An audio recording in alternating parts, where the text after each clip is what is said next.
Coming up on Impact. What are tourist towns to do when the visitors they need overwhelm their infrastructure? Tourists are what make us our money, but they're also the ones that cause the most influx on our systems. We'll unpack this unpleasant dilemma.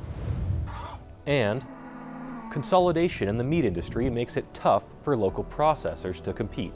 We need to get back to where we're growing our food locally, processing it locally, to be eaten by our neighbors. We talk to ranchers rising to the challenge. That's next on Impact. Production of Impact is made possible with support from the Otto Bremer Trust, investing in people, places, and opportunities in our region. Online at ottobremer.org. The Greater Montana Foundation, encouraging communication on issues, trends, and values of importance to Montanans. And viewers like you who are friends of Montana PBS. Thank you. Welcome to Impact from Montana PBS Reports, our series featuring in-depth reporting on issues important to Montanans. I'm Stan Parker. Our first story takes us to the outskirts of Yellowstone National Park, where the millions of yearly park visitors pass through gateway communities on their way to the bison and geysers. But this summer influx can push their wastewater systems to the brink. Montana PBS's Victoria Evis went to two gateway towns where the impact on the infrastructure is building.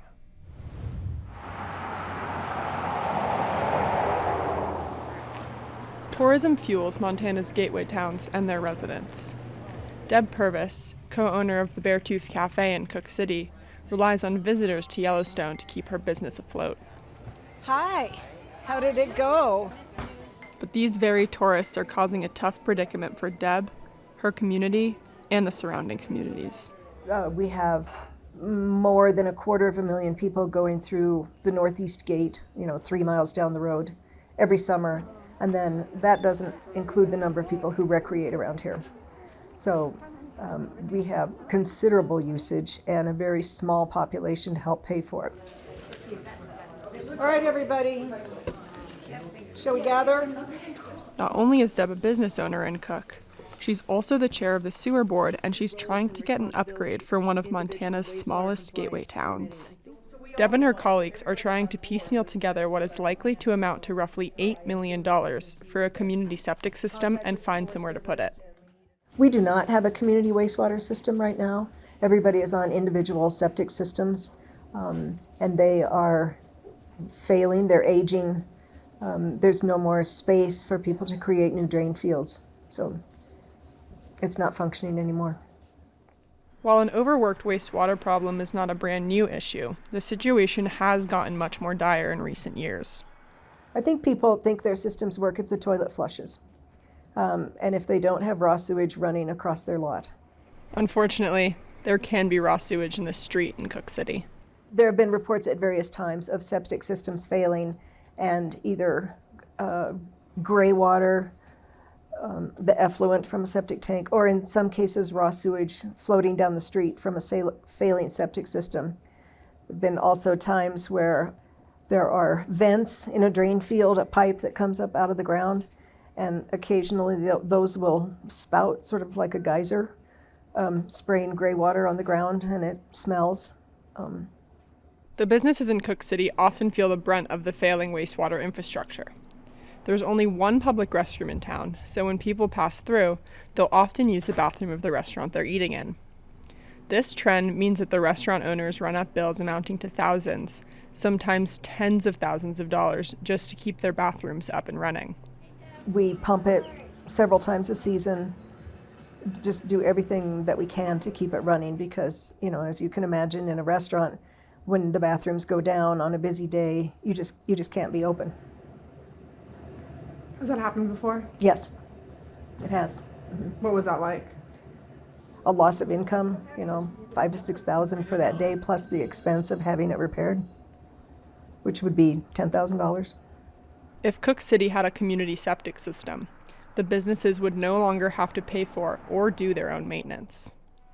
For Troy Wilson, former member of the sewer board and owner of the Cook City General Store, running a business without toilets in Cook City feels like a relief. You want a bag? Yeah, is it okay? Yes. $3 extra. As far as business perspective, sort of lucky that I don't have public facilities in this building. That was part of the deal when we built the visitor center. The reason we did it wasn't because of a museum or any of that. It was so that we had public restrooms in town. And so it was built with that knowledge, and now you have, in the summer months, you have 4 to 5 buses a day stop. There are numerous tall hurdles that have to be cleared to build an adequate wastewater treatment plant, one of which is funding. In 2019, the Montana legislature passed an optional 1% increase to the resort tax, a levy that these small, tourism-driven communities are eligible for. The revenue from this increase is specifically aimed at remedying infrastructure issues, and both West and Cook adopted that additional 1%. And so Montana does have a resort tax that our smaller communities have access to. And so they're able to tax the visitors coming through, and that some of that money can be used to pay for big infrastructure projects. I'm not sure that that's enough. So I think at the state level, we need to be looking for other ways to fund these infrastructure projects and provide the technical support so our small communities have access to that money. We do have a lodging tax in the state, and I think there's an opportunity to allocate some of that revenue for our gateway communities and for these communities that are feeling the pressures of all the visitors coming through.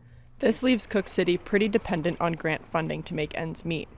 But when a town is unincorporated like Cook is, it can often struggle to find the staff power to seek out and apply for these grants because those grant-writing jobs simply do not exist. And sometimes, unincorporated towns aren't eligible for certain pots of money.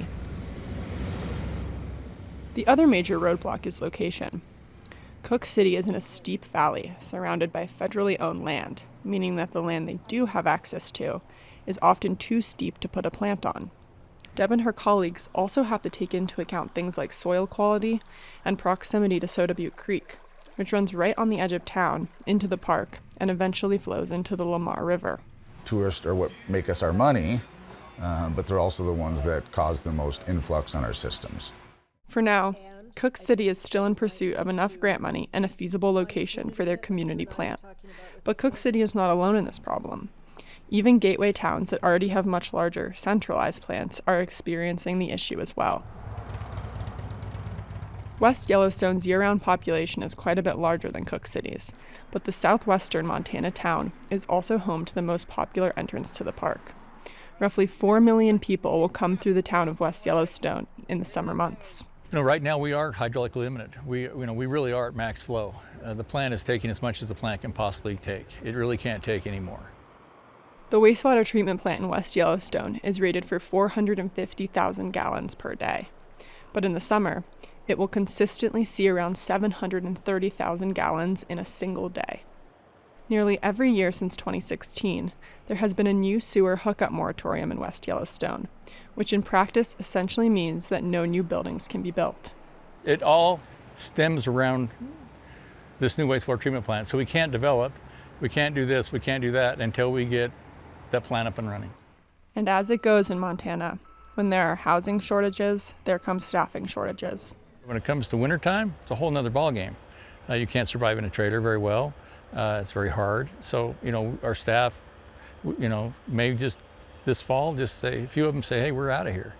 And then we got to try to scramble for rehire. The state puts limits on the amount of pollutants like nitrogen that can be present in the water once it's been fully treated. West has exceeded those levels multiple times because there's too much waste coming into the system, but not enough to start contaminating the groundwater, Brown said. If you kept going and you allowed growth to still come into West Yellowstone and still build until we can get a handle on the new treatment plant, you definitely would see an increase in your total nitrate per day. Despite the fact that wastewater issues have seeped into other parts of West Yellowstone, the tired plant has actually been an issue for decades.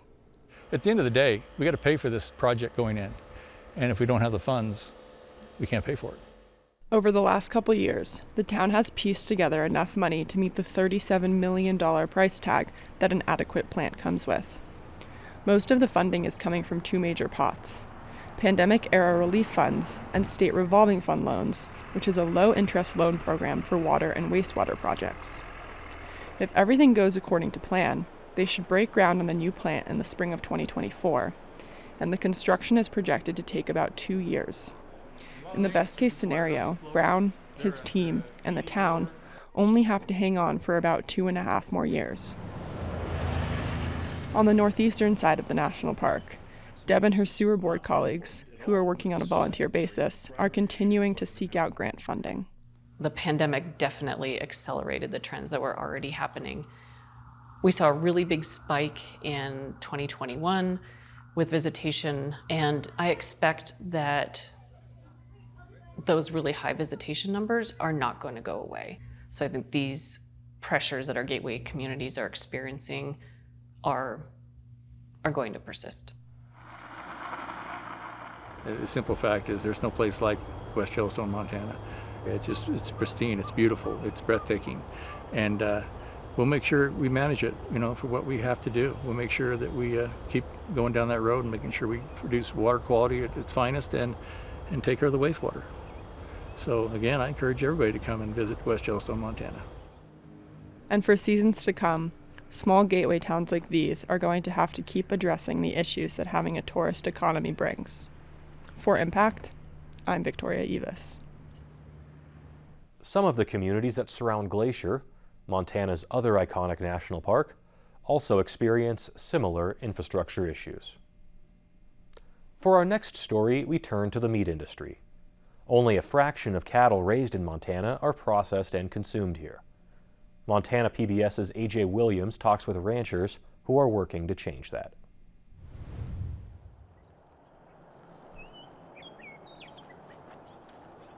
Rancher Bart Morris and his crew ready their horses for a day of cow herding in the nearby Sapphire Range. The reason you get into what we're doing is for the ranching aspect of it. I mean, we love the land and we love the animals, and that's why you do this. Today, they're hauling some cattle back to the main herd and picking out 10 to send for processing. We kind of do things a lot different here with our operation. The animals are raised here, they go travel 45 miles and they come back here and they're consumed here. Welcome home! Oxbow Cattle Company operates differently than most small ranches do. They raise, process, and distribute their beef locally in Montana. They've had success selling direct to consumers, but it's proved to be a massive job for a small operation.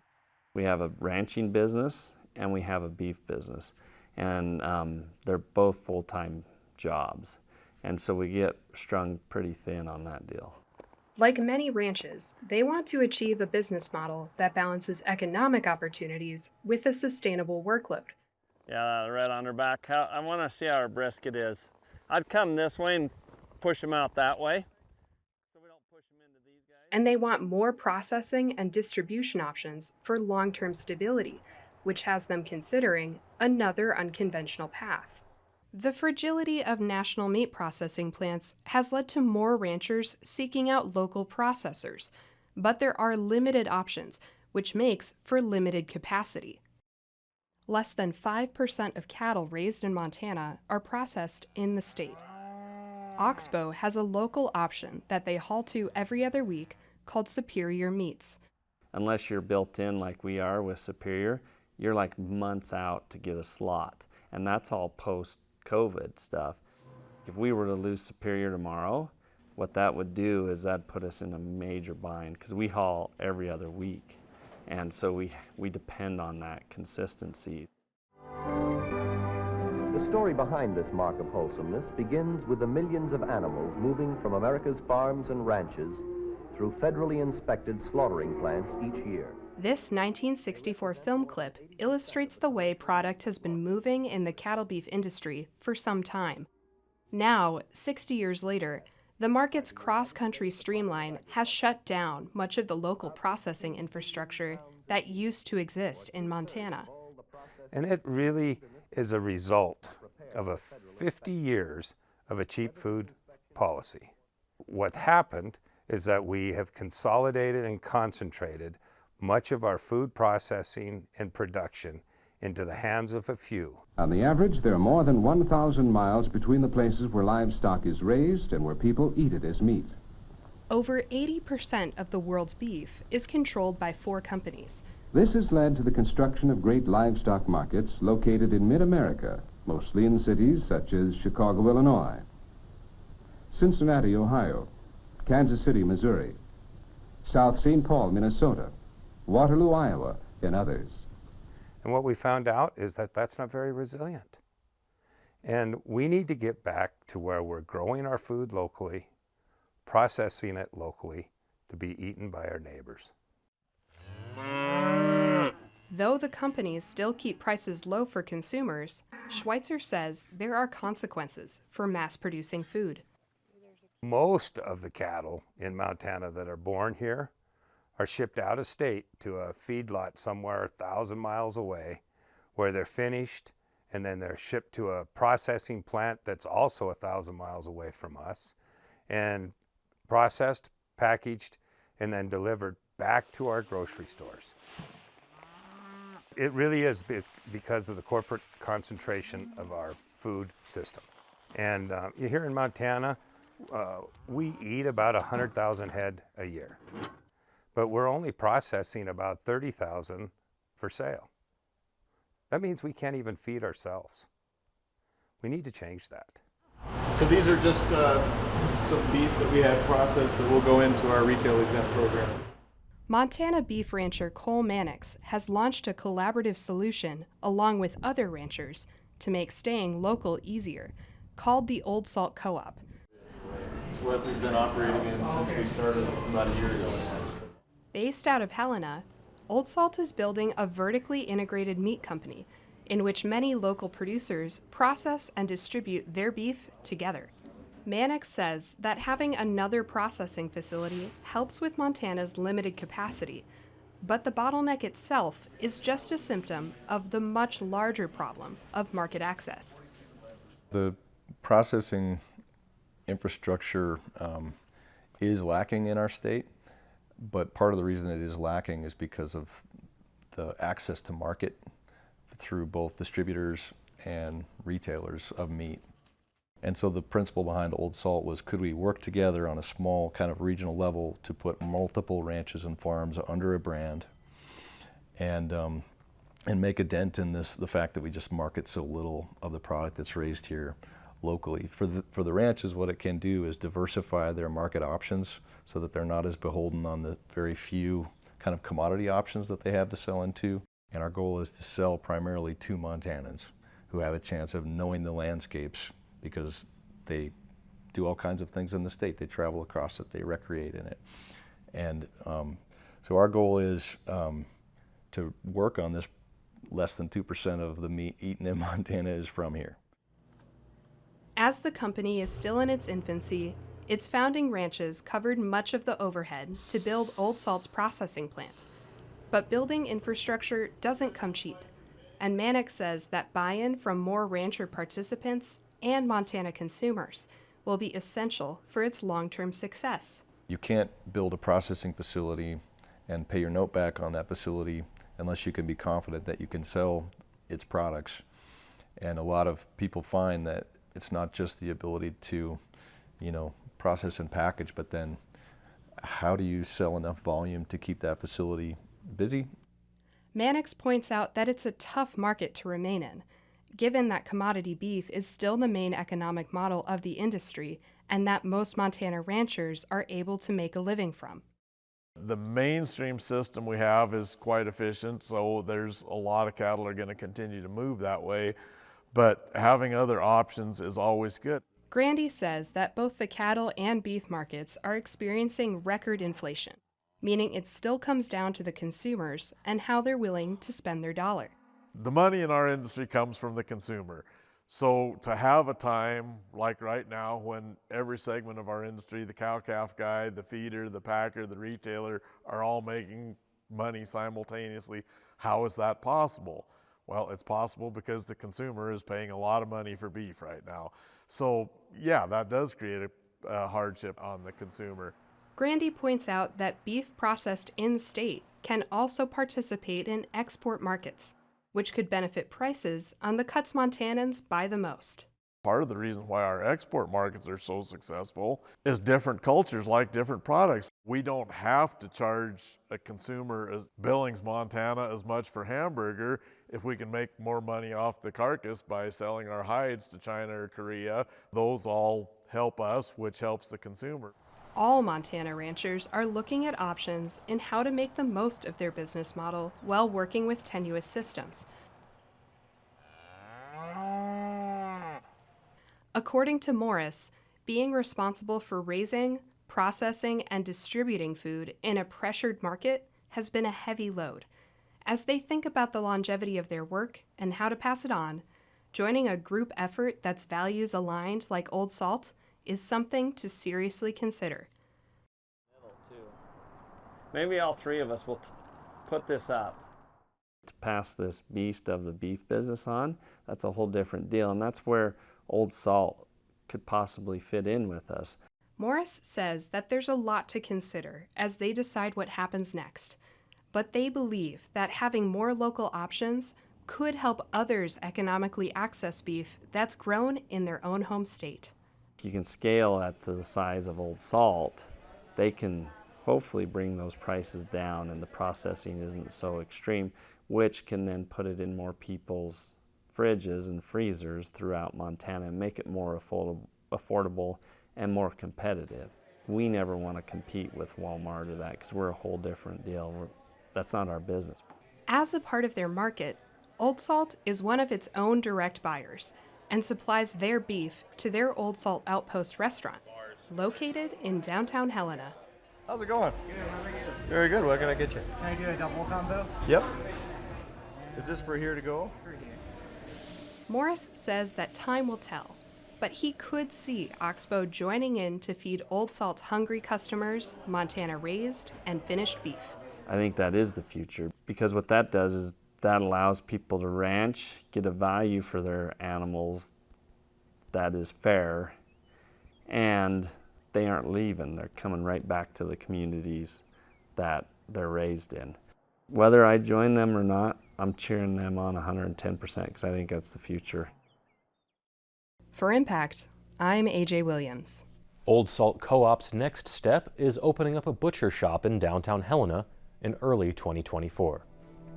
That's all we have for this episode of Impact.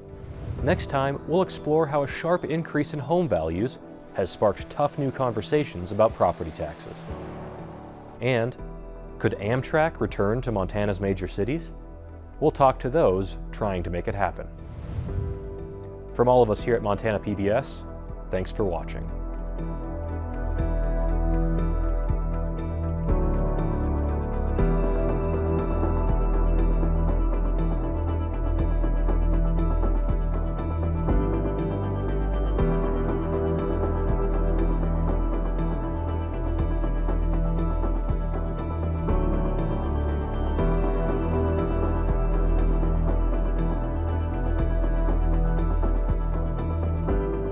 Production of Impact is made possible with support from the Otto Bremer Trust, investing in people, places, and opportunities in our region. Online at ottobremer.org. The Greater Montana Foundation, encouraging communication on issues, trends, and values of importance to Montanans. And viewers like you who are friends of Montana PBS. Thank you.